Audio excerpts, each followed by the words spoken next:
Bonsoir à tous. Nous aurons tout à l'heure les échos de la visite ce jeudi du chef de l'État à Libreville. Le président Faure Gnassingbé était dans la capitale gabonaise à la cérémonie de remise de diplôme à la 13e promotion d'élèves officiers, un sujet sur lequel nous reviendrons tout à l'heure dans le courant de cette édition. Cela dit, deux nouveaux vaccins injectés dans la campagne de lutte contre les maladies infectieuses au Togo. Nous l'annoncions tout à l'heure en titre. Rotarix et le PCV13, eh bien c'est leur nom. Ils ont été lancés donc ce jeudi jadis par le Premier ministre Artem Seliagodi Ormezulu. Une cérémonie couplée du lancement de la semaine africaine de vaccination. Les précisions, Carmen Madjé et Akapou. Le Rotarix et le PCV13 peuvent être désormais administrés aux enfants de moins d'1 an sur toute l'étendue du territoire togolais. Ici, ces femmes attendent impatiemment leur tour pour faire prendre à leur bébé la dose de ces deux nouveaux vaccins très efficaces contre les diarrhées dues au rotavirus, les méningites et les pneumonies. Des maladies qui sont les principales causes de décès de plus de 60% des enfants de moins de 5 ans en Afrique. Le vaccin est donné gratuitement dans les dispensaires, comme cela se fait d'habitude. C'est un vaccin destiné aux enfants de moins d'1 an, à partir de la fin de la 6e semaine. La vaccination constitue l'une des meilleures interventions en matière de santé en raison de sa contribution significative à la réduction de la mortalité infantile. Pour l'Organisation mondiale de la santé et l'UNICEF, avec ces nouveaux antigènes, le Togo entre dans une nouvelle ère de la vaccination. Une étape importante dans l'atteinte du 4e objectif du millénaire pour le développement OMD. Le lancement, c'est aussi une action de sensibilisation, de communication, mais aussi de plaidoyer pour que les populations soient au courant que ce vaccin existe. Aussi, les partenaires qui peuvent s'associer aux autres qui s'intéressent à la vaccination viennent pour qu'ensemble les efforts soient conjugués pour permettre d'introduire les vaccins dans le PEV de routine et lutter contre la mortalité infantile. La réduction de la mortalité chez l'enfant de moins de 5 ans est une priorité à tous les niveaux pour répondre au droit à la santé des enfants et aussi pour travailler au développement économique et au futur du pays. Ça constitue un investissement parce que c'est maintenant que vous allez faire la dépense chez des enfants en général qui devraient être âgés de moins d'1 an, pour en faire plus tard des citoyens solides et qui peuvent contribuer valablement à l'économie de leur pays. L'introduction du Rotarix et du PCV13 dans la vaccination de routine au Togo est, selon le Premier ministre Kwesi Seliagodi Ormezulu, un tournant décisif dans l'amélioration des soins de santé des enfants au Togo. Le Togo, à l'instar d'autres pays du continent africain, est confronté aux maladies infectieuses évitables par la vaccination. Ces maladies tuent ou laissent infirmes de nombreux enfants.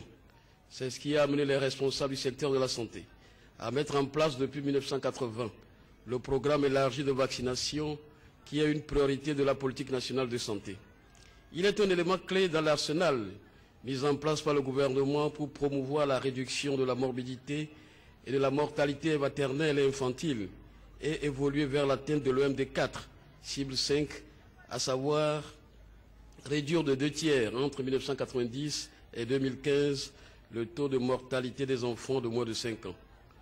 Depuis 2002, le programme élargi de vaccination au Togo bénéficie d'un grand engagement et d'une implication remarquable des autorités politiques, technico-administratives et du soutien des partenaires tels que l'OMS, l'UNICEF, Gavi, Rotary International, GTZ, Plan Togo, la Croix-Rouge togolaise, la coopération française et l'Union européenne. Fort de cet environnement, le programme s'est renforcé chaque année et la couverture vaccinale est en constante hausse. De nouveaux succès ont été remportés. Dans ce sens, et en vue d'augmenter le spectre de protection des enfants togolais contre les maladies évitables par la vaccination et du coup contribuer plus efficacement à l'effort de réduction de la mortalité et de la morbidité des enfants, le ministère de la Santé a décidé d'intégrer deux nouveaux antigènes, le vaccin contre le pneumocoque et le vaccin contre le rotavirus, dans le programme de vaccination de routine. Il s'agira chaque année, en ce qui concerne le vaccin anti-pneumocoque, d'administrer la 3e dose du PCV13 à plus de 95% des enfants de moins d'1 an et pour le vaccin anti-rotavirus, d'administrer la deuxième dose du Rotarix à plus de 95% des enfants de moins d'1 an. Autrement dit, nous devons accroître la couverture vaccinale à au moins 90% dans chaque district pour tous ces 2 vaccins. Les pratiques comme l'allaitement exclusif au sein, le lavage des mains et le traitement de l'eau avec le chlore à domicile sont essentiels si l'on veut préserver les acquis liés à l'introduction de ces 2 vaccins. La semaine africaine de la vaccination a ainsi été lancée au Togo. Ce communiqué du gouvernement pour poursuivre cette édition dans le cadre de la cérémonie de la journée des martyrs. Il sera procédé au dépôt de gerbes ce samedi 21 juin 2014 selon le programme ci-après. À Lomé, place des martyrs, 6h30, mise en place de la population, 7h, arrivée des personnalités, 7h30, arrivée des membres du gouvernement, 7h45, arrivée du représentant du chef de l'État, 8h, dépôt de gerbes. Dans les préfectures et sous-préfectures, le dépôt de gerbes se fera aux endroits prévus à cet effet à la même heure, communiqué du gouvernement. Donc, l'actualité, c'est aussi ce nouveau programme d'emploi jeune quartier.net. Ça concerne donc les quartiers et que le gouvernement entend transformer en de véritables pôles de développement économique et social. Les grandes orientations ont été soumises ce matin aux acteurs et partenaires. Voici les précisions et le compte-rendu de cette rencontre avec Arnold Kiliou.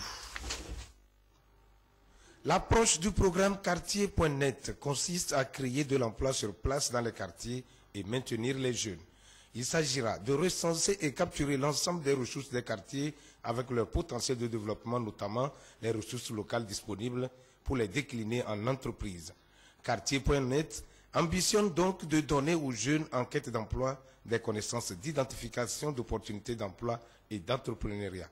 C'est un projet qui permettra de développer l'esprit d'initiative, l'esprit d'entreprise chez les jeunes, avec le développement des chaînes de valeur. Et aussi d'ailleurs, si vous constatez dans nos pays africains, il arrive souvent que par exemple nous disposons de certains produits locaux, mais qui ne sont jamais transformés.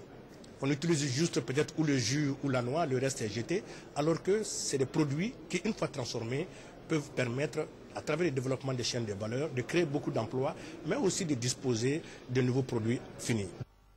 Le programme quartier.net en cours de finalisation sera susceptible de favoriser la création de plus de 117 000 emplois en 5 ans, ce qui permettra d'assurer l'insertion socio-professionnelle et la participation citoyenne des jeunes dans les quartiers. Le programme quartier.net cherchera à établir un pacte social de responsabilité pour favoriser une plus forte implication des aînés dans le développement local et une alliance resserrée entre générations pour impulser l'insertion socio-économique des jeunes et leur participation citoyenne au sein des quartiers. Ce programme s'articule autour de 4 composantes essentielles, à savoir la connexion et la mise en réseau des quartiers, des communautés, des métiers et des décideurs pour un meilleur partage de l'information et de la connaissance. La structuration des chaînes de valeur, nées des ressources locales et de la demande nationale et internationale pour créer des entreprises sociales et solidaires. La création des conditions d'engagement et de participation citoyenne. Et enfin, une meilleure intégration des populations dans leurs espaces de vie par l'aménagement des espaces communautaires et leur revitalisation. Les participants, au-delà de l'appropriation du concept, apprécieront la cohérence de l'approche quartier.net avec les documents nationaux de développement CAP, stratégie de croissance accélérée et de promotion de l'emploi et les politiques sectorielles en matière d'emploi des jeunes. Un programme qui pourrait bien trouver déjà de souffle dans les travaux d'aménagement du petit contournement de Lomé. Nous l'annoncions également en titre tout à l'heure. Les travaux lancés cet après-midi à Lomé, c'est un tronçon long de 6,6 km qui va convoyer les gros camions de transit. L'enveloppe est réservée à ces travaux, un peu plus de 9 milliards de francs CFA. Et Soram Théo pour les précisions. Ce véhicule embourbé illustre le quotidien des transporteurs sur la route du petit contournement de la ville de Lomé. Pour les riverains, c'est une épreuve difficile que de vivre le long de cette voie. Si la pluie tombe là, c'est un problème.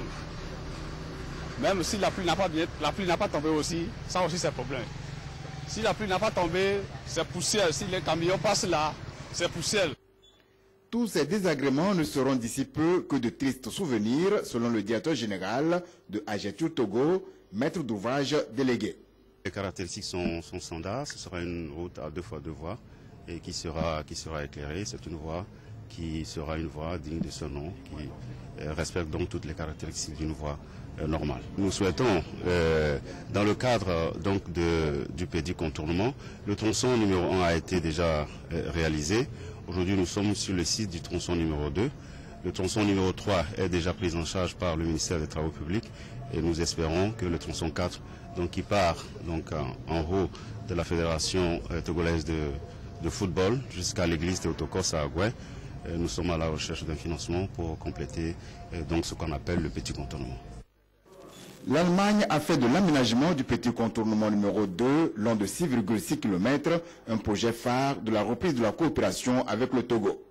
Cette voie part de Bekota jusqu'au siège de la Fédération togolaise de football, en passant par le site des expositions et Fort de Lomé. Sur les 18 millions d'euros que coûte ce projet, l'équivalent de 9 milliards 400 millions de francs CFA, l'ambassadeur Joseph Weiss a pu obtenir de son pays plus de 7 milliards de francs CFA. Le reste sera apporté par le Togo. Fier des efforts du gouvernement dans tous les domaines, son séjour au Togo lui a permis de mesurer l'impact de la suspension de la coopération sur le développement du Togo. Je me suis impliqué personnellement pour faire avancer le projet et je suis très heureux de le voir réalisé en fin de ma mission. Et je souhaite vraiment que ça avance très vite. Le Togo a beaucoup de retard. Et je suis très content d'avoir été ici à un moment où la coopération avec l'Allemagne le reprend. Le Togo a déjà libéré sa part du financement, ce qui a permis d'amorcer les travaux de dégagement de l'emprise de la voie. C'est cette voie qui est toujours empruntée par les titans qui viennent faire leur chargement au port autonome de Lomé. Et l'état actuel de la route rend la circulation très difficile. Donc c'est un ouf de soulagement pour tous les usagers de cette voie. Certains riverains ont vu leurs maisons et autres démolies. Donc le gouvernement a procédé à l'indemnisation totale des riverains. Les sociétés TDE, CET et Togo Télécom ont pu déplacer leurs installations de l'emprise de la voie. Les travaux vont durer un peu plus d'1 an et le démarrage est prévu pour la semaine prochaine. Ils seront exécutés par la société Sogia Satom du groupe Vinci. Nous l'annoncions tout à l'heure, nous partons donc pour Libreville où le chef de l'État a effectué ce jeudi une visite. Le président Faure Gnassingbé a assisté dans la capitale gabonaise à la cérémonie de remise de diplôme à la 13e promotion d'élèves officiers. Une promotion baptisée justement Faure et Sozimna Gnassingbé. Le compte rendu avec Joseph Amigan.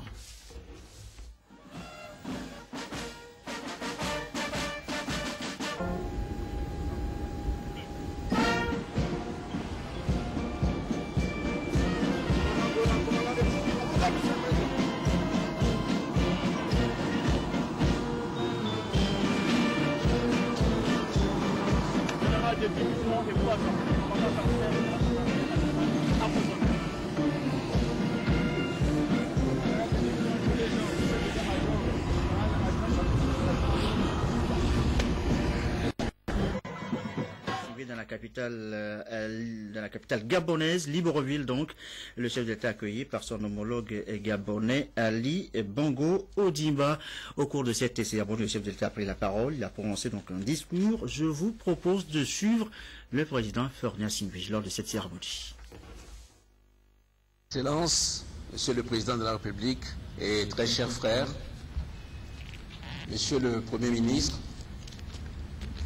Mesdames et Messieurs les membres du gouvernement, Mesdames et Messieurs les membres du corps diplomatique, Mesdames et Messieurs les officiers généraux, Messieurs les officiers, sous-officiers et hommes de rang, Messieurs les officiers stagiaires, chers amis,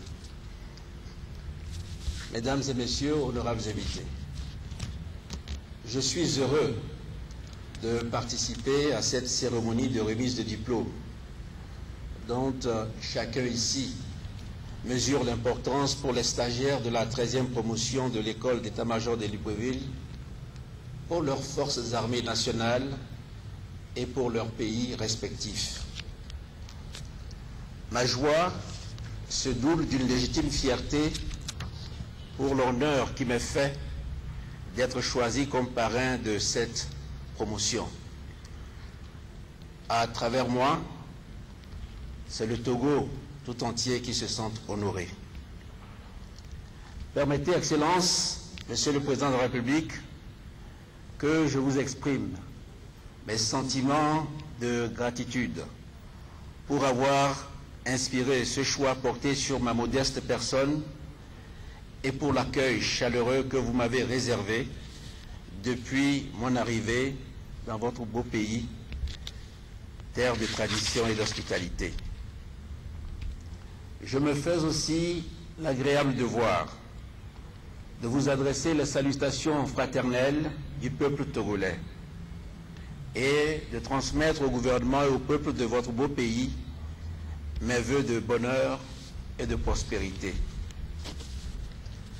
Ma présence à vos côtés ce jour, Monsieur le Président et chers frères, s'inscrit dans le prolongement d'une longue histoire, une histoire d'amitié et de fraternité.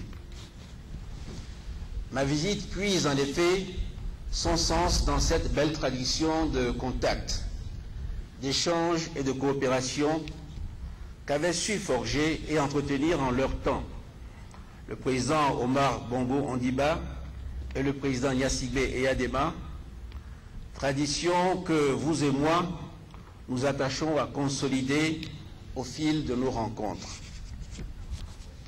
Permettez donc que je souligne la vigueur et la qualité exceptionnelle des liens qui unissent nos deux pays, en même temps que je célèbre la mémoire de ces deux illustres fils d'Afrique, pétris à la fois de sagesse ancestrale et d'esprit de modernité.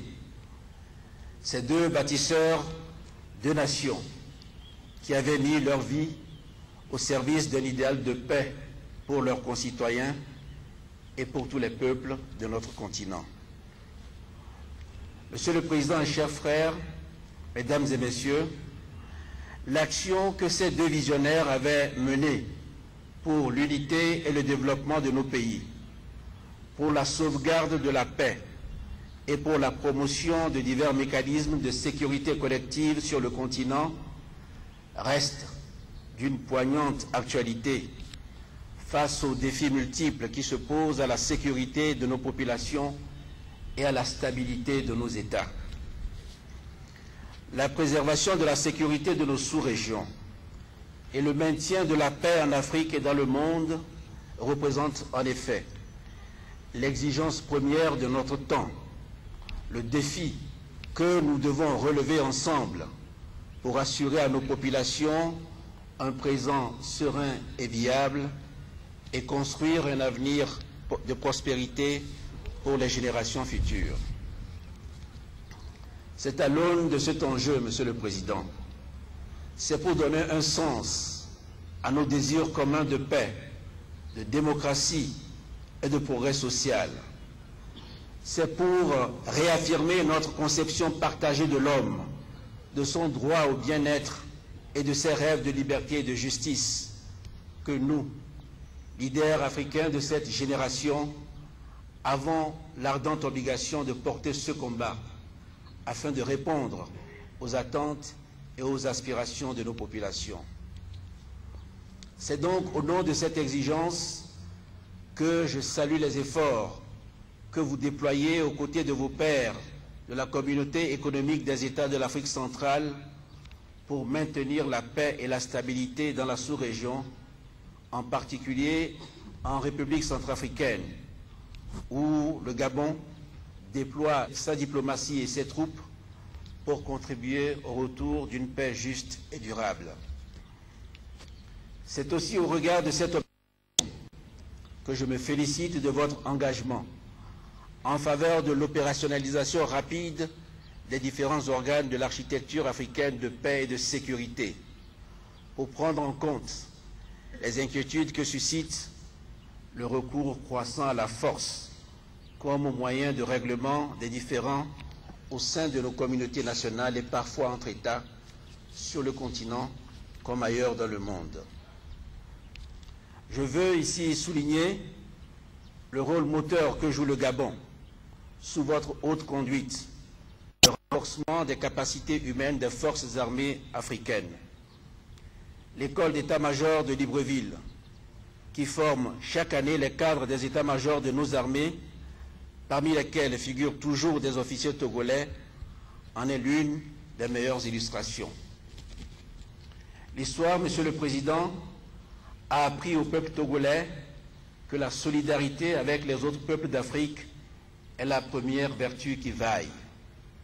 Nous sommes donc solidaires de vos efforts dans ces différents champs d'action et nous continuerons à travailler ensemble pour mieux assurer la paix pour nos populations, promouvoir le développement de nos deux pays et participer à la consolidation de la sécurité collective sur notre continent.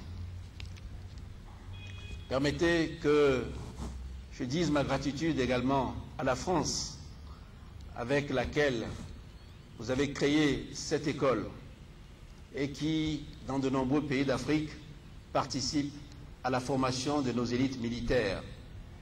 Et venant d'Afrique de l'Ouest, je veux rendre un hommage à la France et au président Hollande pour la décisive action qu'ils ont menée au Mali pour garantir la souveraineté et l'intégrité territoriale de ce pays ami. Mesdames et messieurs, distingués invités, la promotion d'officiers d'état-major dont nous célébrons la sortie aujourd'hui porte, à mon sens, un message et incarne une ambition. Venant de 16 pays du continent, les 60 officiers ici présents symbolisent le brassage de nos populations et de nos différentes cultures, contribuant ainsi à l'intégration de nos États.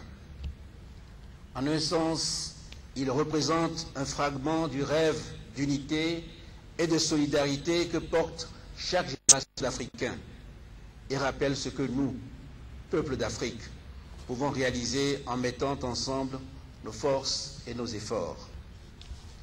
La présence dans cette belle école de tous ces officiers manifeste aussi notre volonté de nous donner les moyens pour mieux assurer notre sécurité afin que nos populations soient bien protégées contre les nouvelles menaces qui émergent dans le sillage de la mondialisation. C'est un impératif sur lequel nous ne saurons transiger, à l'heure où l'effacement progressif des frontières imposé par la mobilité sans cesse croissante des hommes et des idées s'accompagne de l'essor de tant de nouvelles vulnérabilités. Ensemble, veillons à mesurer la portée réelle de ces nouveaux outrages à l'intégrité de nos territoires et de nos populations pour mieux assurer la cohérence entre cette ambition et les moyens que nous y consacrons. Chers filleuls, chers amis, vous terminez aujourd'hui votre année dans ce prestigieux cadre de formation de nos élites militaires. Une année d'études et de réflexion, riche en connaissances, en réalité et en perspectives nouvelles. Une année d'amitié et d'épanouissement aussi, sur le plan des interactions humaines. Venant d'horizons divers, vous avez appris au cours des derniers mois à vous connaître, à vous apprécier et à vous respecter. Chacun a pu mesurer les richesses et les difficultés du travail dans un environnement marqué par la diversité. Chacun, je le crois, a su élargir le champ de ses possibles en puisant dans ses richesses.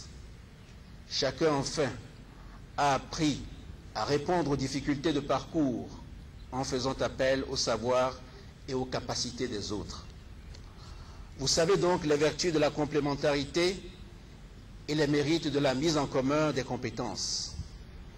Je vous demande de continuer à vous parler par-delà les frontières et à faire fructifier les amitiés nouées ici pour consolider l'entente entre les peuples de notre continent.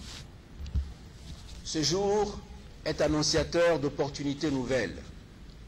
Il ouvre aussi les portes sur plus de responsabilités. Les compétences et aptitudes acquises ici vous destinent à jouer un rôle croissant dans la chaîne décisionnelle de vos structures de commandement respectives. Elles vous obligent également à davantage de devoirs envers les impératifs sécuritaires de nos États. Le combat pour la paix, l'engagement pour la stabilité et la sécurité dont je parlais tantôt seront les vôtres dans cette deuxième moitié de carrière dans laquelle vous vous engagez. Ce combat, pour être gagné, doit rester au cœur de votre vocation et inspirer tout ce que vous accomplirez au cours des années à venir.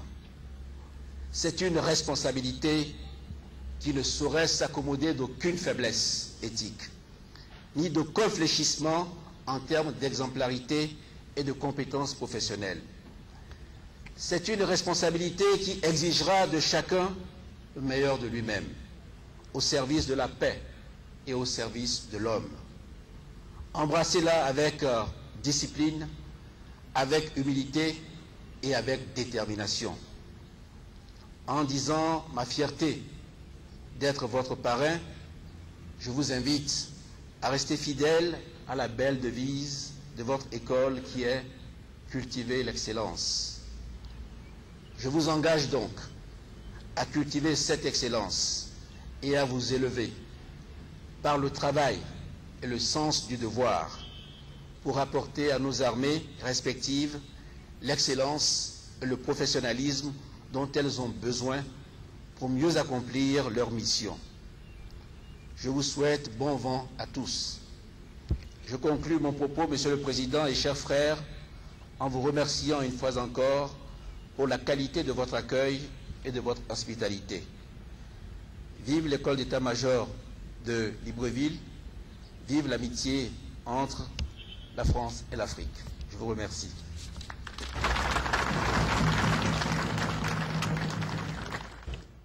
Et voilà, le président Faure Gnassingbé ce matin à Libreville, à la cérémonie de remise de diplôme, la 13e promotion d'élèves officiers, une promotion baptisée, vous l'avez donc entendu tout à l'heure, Faure Gnassingbé. On revient donc sur la cérémonie et c'est un résumé de Joseph Amégan.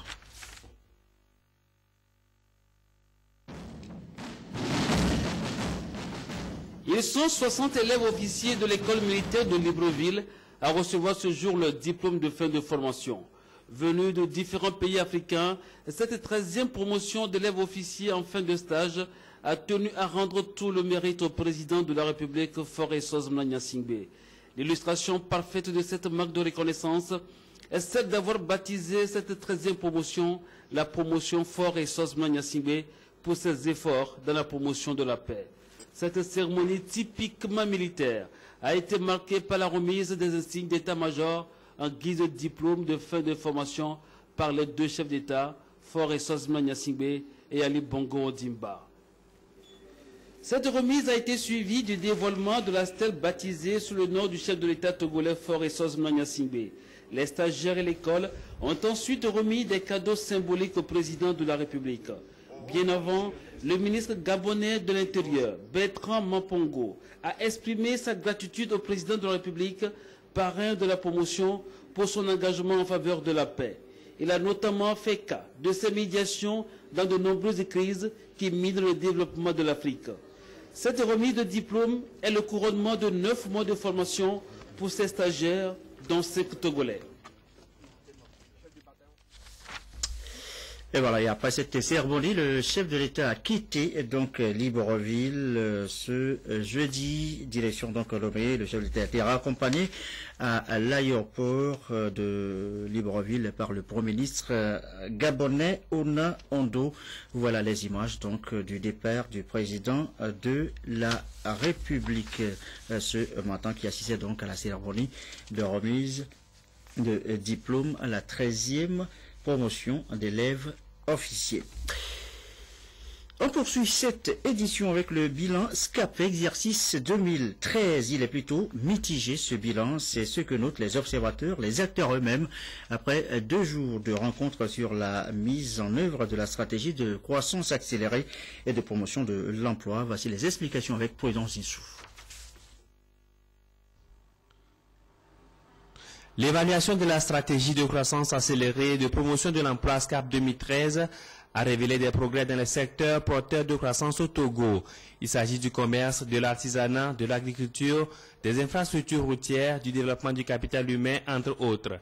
Mais au-delà de ces avancées, des contraintes ont jalonné le parcours d'une année d'exécution. La SCAP, c'est pour 2013-2017. Une année de mise en œuvre ne permet pas de nous dire solennellement que tout marche pour le mieux. Et ce qu'il faut maintenant adresser, c'est les problèmes pour que dans les années qui restent, nous puissions effectivement mieux renforcer les progrès pour la mise en œuvre efficace et efficiente de la stratégie. Donc au terme de cet atelier, nous avons dégagé les recommandations clés qui vont être portées à l'attention d'autres instances, telles que le comité État donateur, et puis aller à la revue annuelle conjointe de la SCAP au sein du Conseil national de pilotage des politiques de développement. Au regard de ces résultats enregistrés du rapport bilan de la mise en œuvre de la SCAP 2013, les acteurs du développement ont envisagé des perspectives pour l'atteinte d'une croissance accélérée, inclusive et génératrice d'emplois à l'horizon 2017. Les perspectives sont contenues fondamentalement dans les recommandations. Donc on a eu à cibler des recommandations d'ordre général et pour tous les secteurs qui concernent notamment le renforcement des capacités, la mise en place des structures qui soient en mesure de bien mettre en place les actions qui sont prévues dans la SCAP. Et au niveau sectoriel, par rapport aux difficultés de chaque ministère ou même de chaque secteur, il y a eu des actions qui sont prévues. Après 2 jours d'échange, les leçons tirées de la mise en œuvre de la SCAP 2013 permettront aux différents secteurs concernés de poursuivre avec sérénité leur mission. Un engagement qui donnera à terme plus de performances dans tous les domaines de développement. Quelques communiqués avant de refermer cette édition du soir. Communiqué du ministère du Développement à la base de l'artisanat, de la jeunesse et de l'emploi des jeunes. Tout d'abord, depuis un certain temps, il nous a été donné de constater que des individus mal intentionnés résidant dans plusieurs quartiers aussi bien de Lomé que de l'intérieur du pays agissent auprès des populations au nom du Fonds national de la finance inclusive. Le ministère et la direction générale du Fonds tiennent à rappeler à toute la population togolaise que ni le ministre ni le directeur général du FNFI n'ont délivré aucun mandat ni à un individu ni à quelque groupe que ce soit pour aller rencontrer actuellement les populations et transiger avec elles dans le cadre du Fonds national de la finance inclusive. Le ministère et la direction générale du FNFI demandent aux populations d'observer la plus grande prudence par rapport à ces prétendus envoyés et de ne leur remettre en aucun cas des ressources financières pour le compte des actions du FNFI.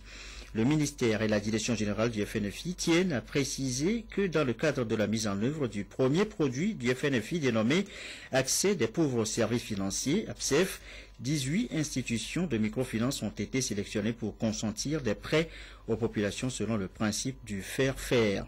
Il s'agit notamment du CK, du CEF-MF, du COSEF, du QUESET, du COPEC AD, du COPEC ILEMA, COPEC SIFA, ECHOP Togo, FUSEC Togo, MECD, MUFEC, Mutuelle Aquaba, Mutuelle ASJD, Promo Finance, UCMEC, UMECTO, URLEC et WEGIS. La direction générale du fonds tient à rappeler une fois encore aux populations qu'elles ne doivent traiter exclusivement qu'avec ces institutions de microfinance subventionnées dans le cadre de la mise en œuvre du produit APSEF.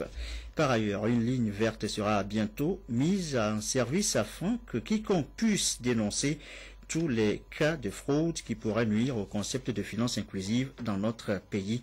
La finance pour tous, nous y croyons. Conclut donc ce communiqué du ministère du Développement à la base.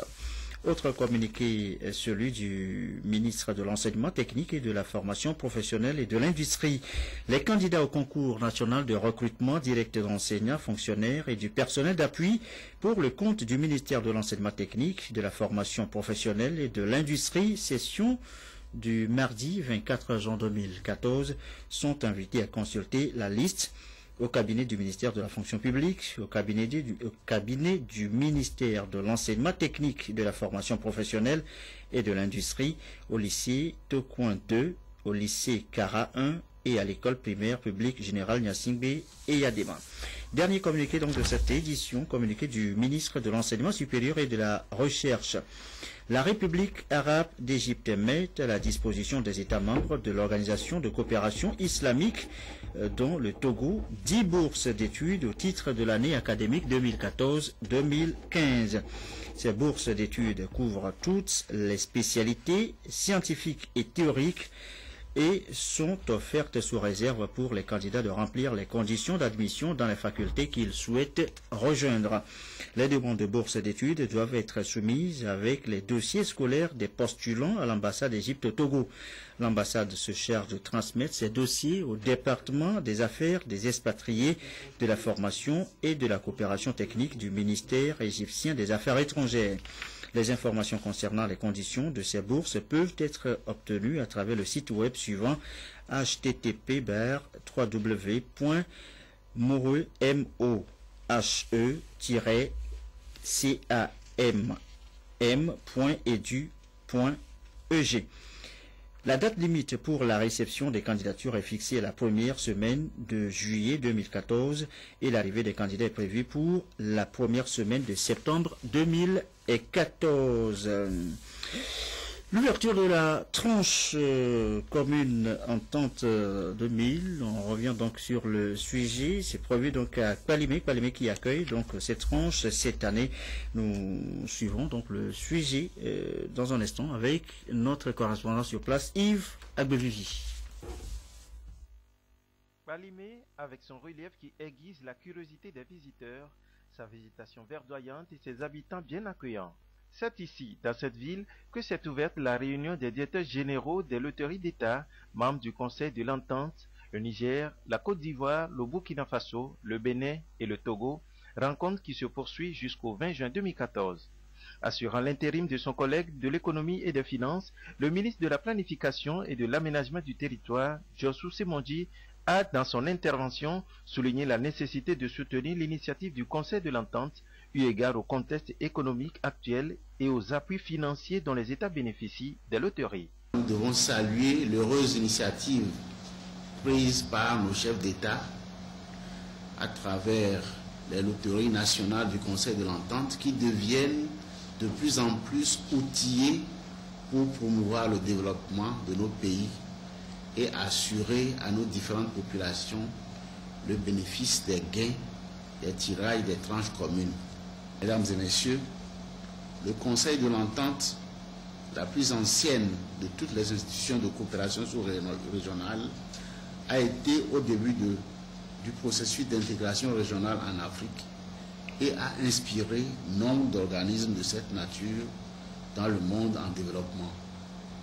Nous devons ensemble lui donner les moyens pour jouer un rôle de précurseur à un moment où la plupart de nos États aspirent à l'émergence. Je demeure convaincu que grâce à l'appui de nos loteries, le Conseil de l'Entente saura relever les nouveaux défis qui se profilent à l'horizon. C'est sur cette note d'espoir que je déclare ouvert, au nom du ministre de l'économie et des finances, les travaux du tirage de la tranche commune Entente 2014. Avant l'intervention du ministre, le préfet de Cloto et le porte-parole des loteries nationales, le directeur général de la LONATO, ont souligné l'importance de la tranche commune Entente et la bienvenue à toute la délégation à qui ils ont souhaité un agréable séjour dans la ville touristique de Palimé.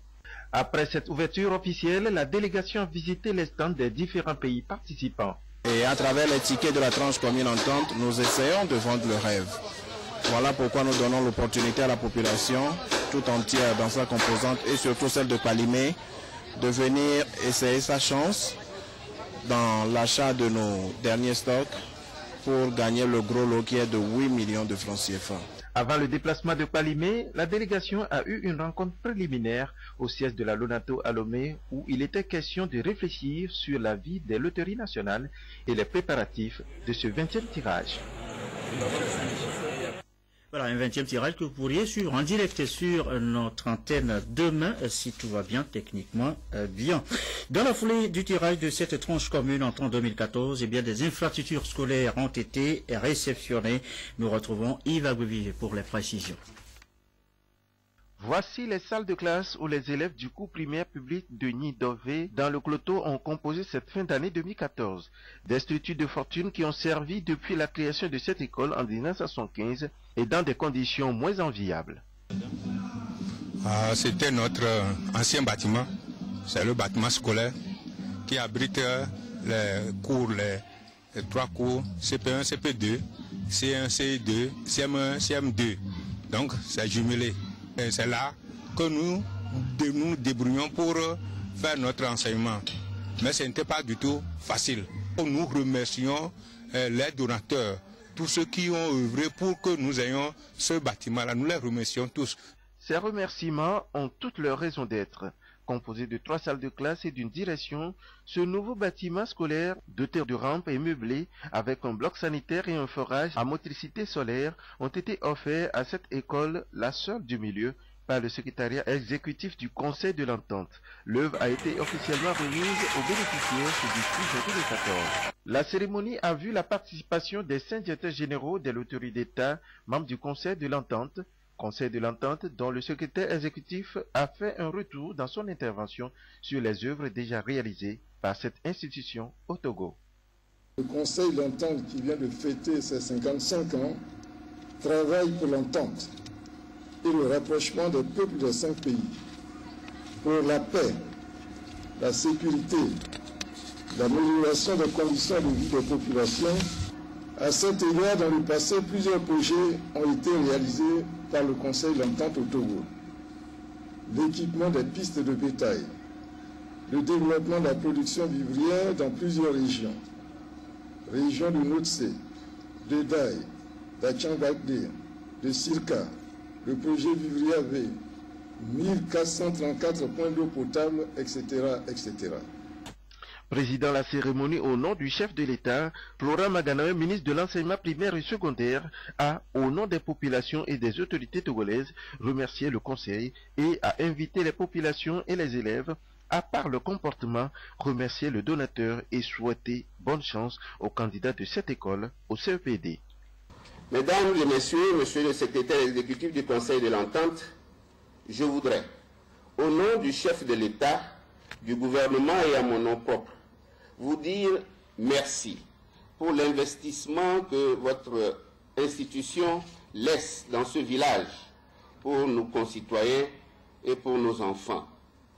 Population de Nidové, pour compter de ce jour, ce nouveau bâtiment et ceux qui l'accompagnent sont votre propriété.